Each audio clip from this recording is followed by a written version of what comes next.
What do you think of yourself? How do you feel about that?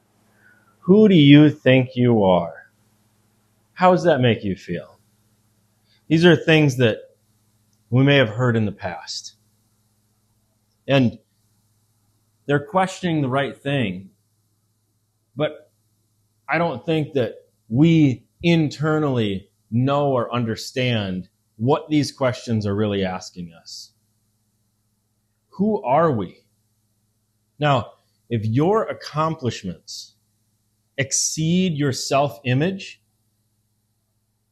it's likely that you'll unknowingly just self-sabotage anything that you go out and do and want to achieve.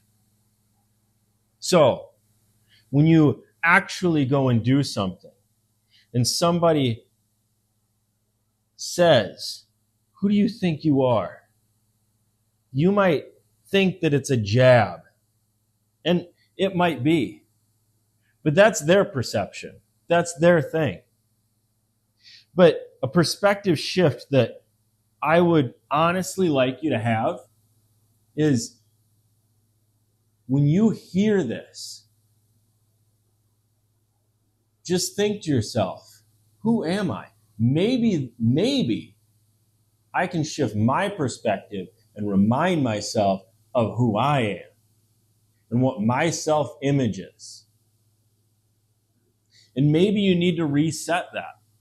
If you've had these patterns in the past where you do self-sabotage yourself, resetting who you see yourself as, your self-image, so that your accomplishments cannot exceed what you think your self-image is. And this is a constant meter too, because now you can see if you're growing into that or not. Because if you're not growing into that, you may have felt like an imposter when you started. And then that ends up exceeding your self-image.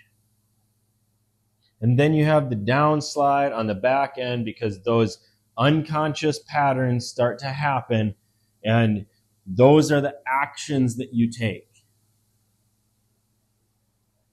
So who do you think you are?